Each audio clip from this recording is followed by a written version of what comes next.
Le président de la République se rend au Royaume-Uni pour participer aux travaux du sommet sur le climat COP26.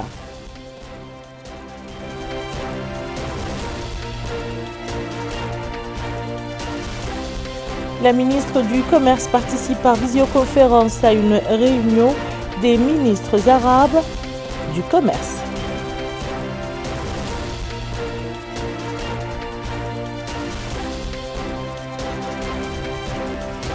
Le ministre de l'Hydraulique et de l'Assainissement inspecte l'axe sud du projet Dhar dans la wilaya du Haut de Chef.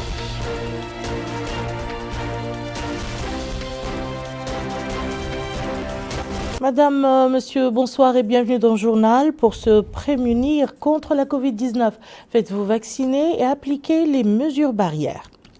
Le président de la République, M. Mohamed El-Cheikh Al-Ghazouani, est arrivé ce soir à Glasgow pour participer au sommet sur les changements climatiques COP26. À l'aéroport, le président de la République a été accueilli par une délégation du Royaume-Uni de haut niveau et de l'ambassadeur de Mauritanie à Londres, son Excellence M. Sidiya Al-Haj. Le président de la République, M. Mohamed El-Cheikh Al-Ghazouani, avait quitté Nouakchott aujourd'hui pour Glasgow, au Royaume-Uni, où il prendra part au sommet de la COP26.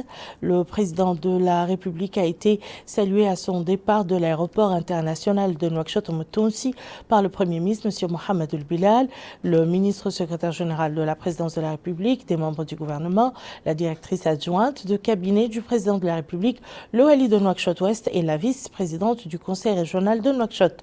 Le président de la République est accompagné par une importante délégation comprenant messieurs Abdeslam Mohamed Saleh, ministre du pétrole, des mines et de l'énergie, madame Mariam Bakay, ministre de l'environnement et du développement durable, Mohamed Ahmed Mohamed Lamine, directeur de cabinet du président de la République, son excellence monsieur Sidi Al-Haj, ambassadeur de Mauritanie à Londres, et Harouna Traoré, chargé de mission à la présidence de la République, et El Hassanoul Ahmed, directeur général du protocole d'État.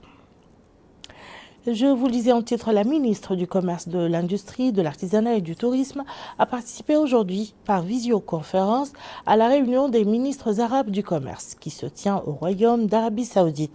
Cette rencontre se tient en prélude de la réunion des ministres de l'Organisation mondiale du commerce prévue au mois de novembre 2021 à Genève. Le point avec Amina Takal.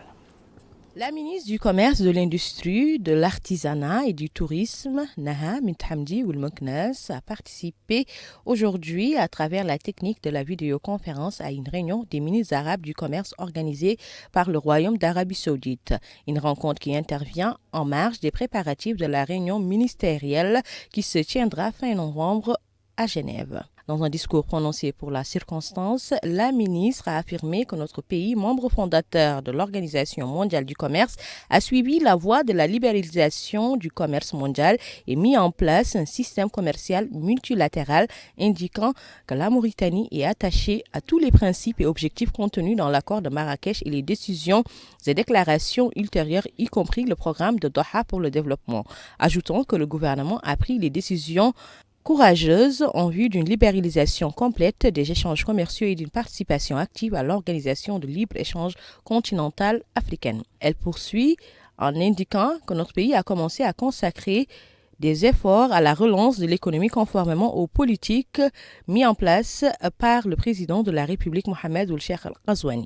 Enfin, la ministre a indiqué que le gouvernement cherche à surmonter les répercussions commerciales négatives dues à l'évolution de la pandémie de la COVID-19 après que le coût du transport maritime ait doublé de plus de 300% et que les prix des consommables nécessaires ont atteint des niveaux qui ne sont plus à la portée des populations à revenus limités. Enfin, la ministre a souligné l'importance de reconnaître la langue arabe comme l'une des langues de travail officielles de l'Organisation mondiale du commerce, comme c'est le cas dans les organisations des Nations Unies.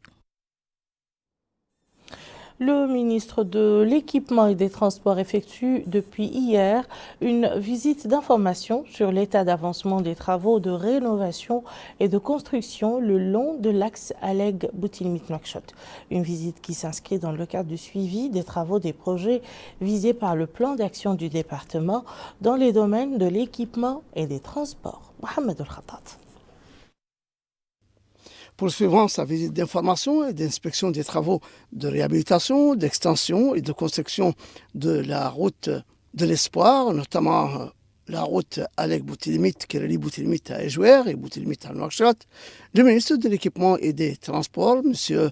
Mohamedou Ahmedou Hamid, s'est arrêté aujourd'hui sur le premier tronçon reliant Ejouer à Boutilimit, long de 53 km et où une couche d'asphalte a été posée. Ici, il a écouté les explications des responsables en charge de ce tronçon avant de faire d'autres arrêts le long de ce premier tronçon. Et puis, le ministre a prolongé sa tournée vers le troisième tronçon, Nouakchott-Boutilimit, long de 42 km et où il a inspecté les ateliers de travaux, l'excavation, le remblayage, la couche de base, la centralisation du traitement de l'asphalte et les opérations de coupe effectuées pour assurer l'épaisseur de la couche de base d'asphalte finie. Aujourd'hui, a déclaré le ministre de l'Équipement et des Transports, M. Mohamedou Ahmedou Hamid, nous avons, dans le cadre de l'exécution de la stratégie du département, entamé depuis hier une visite d'information sur l'état d'avancement des travaux routiers le long de la route de l'Espoir, depuis Alec jusqu'à 42 km après Boutilimit en allant vers Nouakchott. Cette visite entre dans le cadre de la mise en œuvre des instructions du président de la République, M. Mohamed El Cheikh Ghazouani, et son souci de mener à bien les projets de développement afin d'alléger les souffrances des citoyens. Nous avons remarqué, dit le ministre, que le rythme des travaux a connu des progrès remarquables et les instructions que nous avons données à ces entreprises d'exécution et les bureaux de supervision sont d'accélérer le rythme des travaux en faisant le maximum d'efforts pour terminer les travaux dans les délais impartis en tenant compte des normes de qualité stipulées dans les cahiers de charges. Je rappelle que les délais ne sont pas encore terminés et sont encore longs et que nous avons travaillé avec les sociétés d'exécution et les bureaux de supervision afin que les projets soient achevés avant leur échéance parce que nous comprenons et sentons les souffrances des citoyens qui empruntent ces routes. Aujourd'hui, plus de 10 km ont été achevés, dit le ministre, en tenant compte des normes de qualité élevées requises, comme l'épaisseur de la couche d'asphalte de 12 cm et de gravier bitumeux de 6 cm, ce qui donnera une route avec une épaisseur globale de 18 cm au lieu de 5 cm seulement auparavant. Ce qui est fait aujourd'hui est 3,5 fois plus que ce qui se faisait, permettant ainsi à la route d'avoir une plus grande durée de vie et de rationaliser l'argent public. Il est à noter qu'au cours de l'étape d'hier, entre Ejouer et Alec, le ministre avait assisté tard dans la nuit à la pose de la couche d'asphalte sur ce premier tronçon. Nous allons au Houd Charqi poursuivre la visite qu'a entamée le ministre de l'Hydraulique et de l'Assainissement hier pour s'enquérir du déroulement de travail dans les services relevant de son département. Le point avec Aminata Khan. À peine foulé le sol de la wilaya du Houd Charqi, le ministre de l'Hydraulique et de l'Assainissement, Mohamed El Hassan Ould Boukhraïs, a visité plusieurs champs de captation de la nappe Adhar, le relevant de son département. Ici, à la station de pompage d'une capacité de 5000 m3 jour qui alimente les villes de Nema, Timbedra et Amourj, le ministre s'est informé de l'état de cette infrastructure ainsi que de l'avancement du projet Adhar qui constitue un levier important de développement durable dont la gestion de l'eau potable contribue à la concrétisation des politiques de décentralisation et de fixation des populations dans leur territoire. Une stratégie élaborée à travers un plan de réhabilitation et d'exploitation d'anciens puits qui approvisionnaient certaines zones de la wilaya en eau potable dont leur état se dégrade faute d'utilisation. S'exprimant à cette occasion, Haïda Mokhtar Ouliouba, maire d'Adel Bagrou, a souhaité tout d'abord la bienvenue au ministre et à sa délégation d'accompagnement, indiquant que cette visite au projet Adhar illustre la préoccupation du gouvernement concernant le projet d'approvisionnement de toute la wilaya et de la commune en particulier. Il a remercié le gouvernement pour l'intérêt qu'ils accordent à sa commune.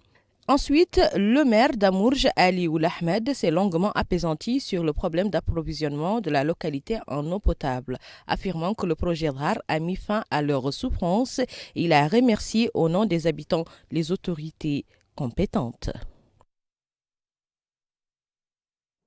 Le Conseil régional de la Wilaya de la Sabah a tenu aujourd'hui une réunion ordinaire au cours de laquelle il a débattu son budget et discuté des réalisations accomplies durant la période écoulée. Mohamed El-Khattat. Orienter les investissements de développement vers les infrastructures de base et de services publics, telle est la stratégie sur laquelle planche le Conseil régional de la Wilaya de la Sabah lors de sa session ordinaire tenue en présence des autorités administratives locales pour débattre des réalisations accomplies au cours de la période écoulée. L'occasion pour le wali de la Sabah, M. Mohamed Ahmed Mouloud, de rappeler que le Conseil régional dispose d'un budget qui lui a été alloué pour contribuer au développement régional, pour ne pas dire local, couvrant toutes les muqata'a de la wilaya, notamment les secteurs qui relèvent des prérogatives du Conseil régional, comme l'enseignement secondaire, l'environnement, qui sont des secteurs très importants qui ont besoin de beaucoup d'interventions. Il est à noter que le Conseil régional de la Wilaya de la Sabah a également fait des interventions dans le secteur de la santé, en plus de l'éducation, qu'il a doté des moyens qu'il faut pour continuer à assurer les prestations nécessaires. De son côté, le président du Conseil régional de la Sabah, M. Mohamed Mahmoud Ould Habib, a indiqué que cette réunion se tient au moment où plusieurs secteurs de la région connaissent des chantiers de travaux, de rénovation, de réhabilitation, d'équipement et d'extension dans nombre d'établissements secondaires et des centres de santé sur fonds propres du budget de la région. Au niveau de l'éducation, dit-il, des travaux sont en cours dans le lycée de Barkewal, Kankossa, Boumdeid et Kifa. Au plan de la santé, il a été procédé à la rénovation et l'équipement des centres de santé de Kankossa, Gerou, Boumdeid. De même que des contrats ont été signés avec des sociétés pour l'équipement sanitaire des centres de santé. Il convient de faire remarquer que le lycée de Kifa a été rénové et a bénéficié de nouveaux équipements, comme l'a confirmé le directeur de ce lycée, soulignant que cette rénovation a redoré le blason de cet établissement scolaire, réalisé en un temps record de 20 jours au lieu de 2 mois.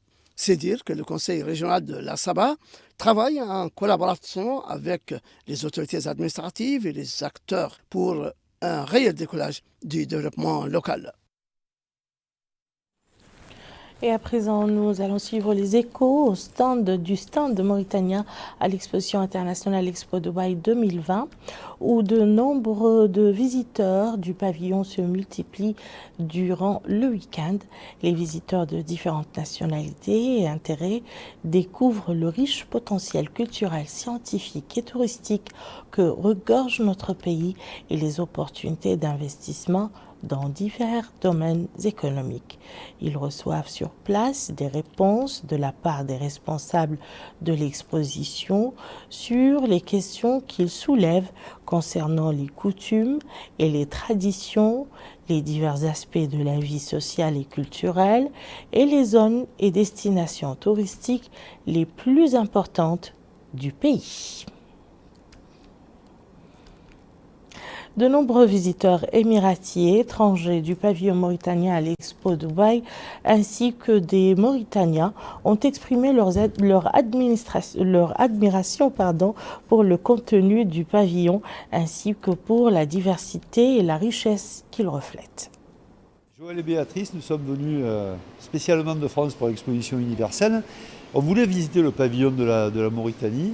Et on a été conquis par la qualité de l'explication et par la mise en valeur de cette culture populaire.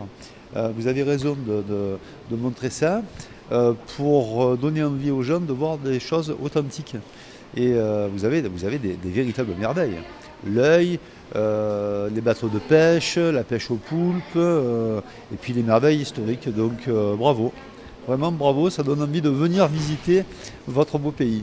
Donc voilà, c'est mes voisins la Mauritanie et aujourd'hui je suis très impressionnée par le pavillon.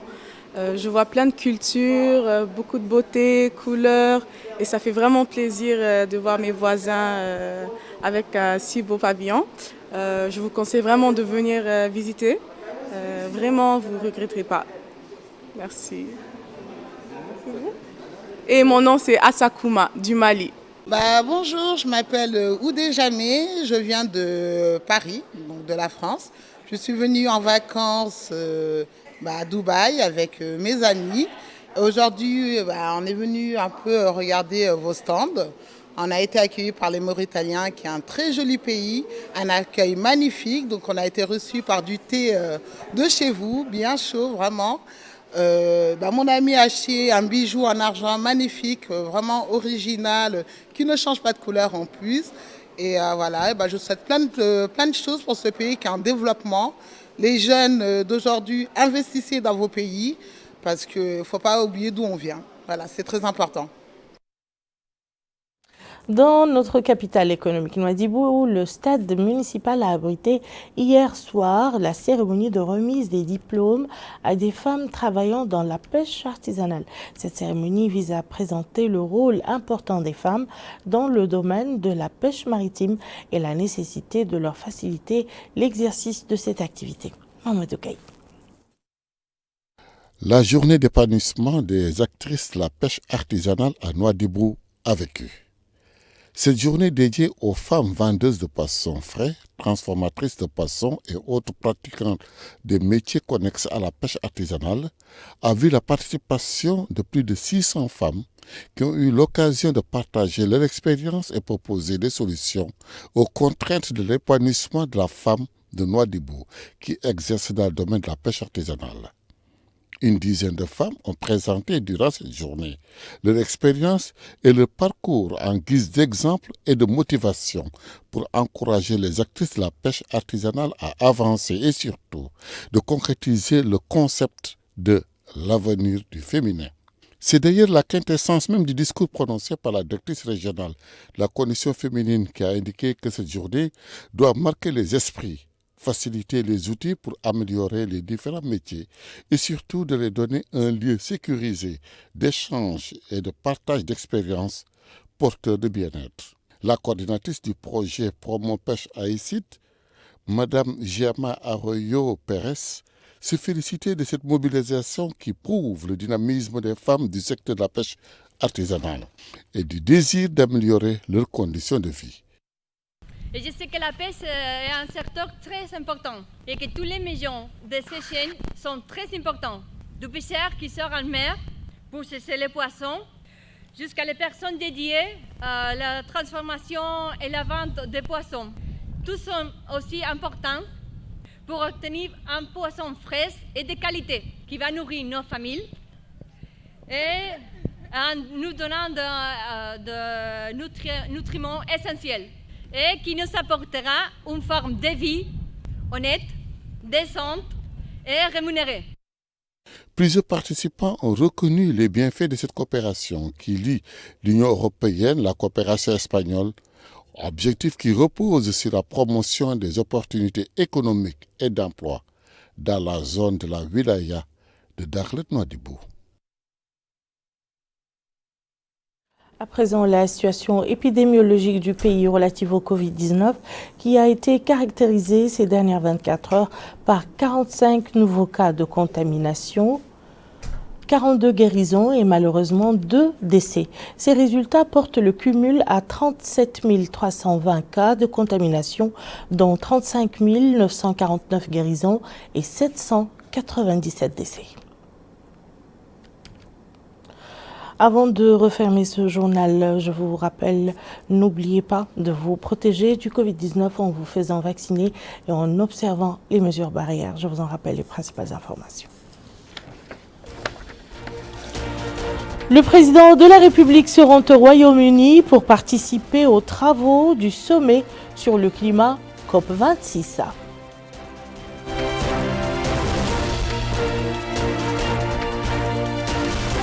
La ministre du Commerce participe par visioconférence à une réunion des ministres arabes du commerce.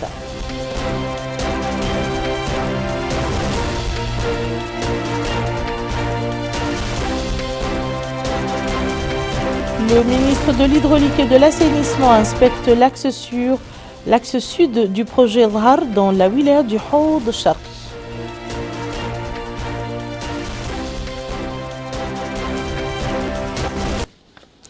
Merci, madame, monsieur, de nous avoir suivis. À demain. Bihawlillahi wa quwwatihi.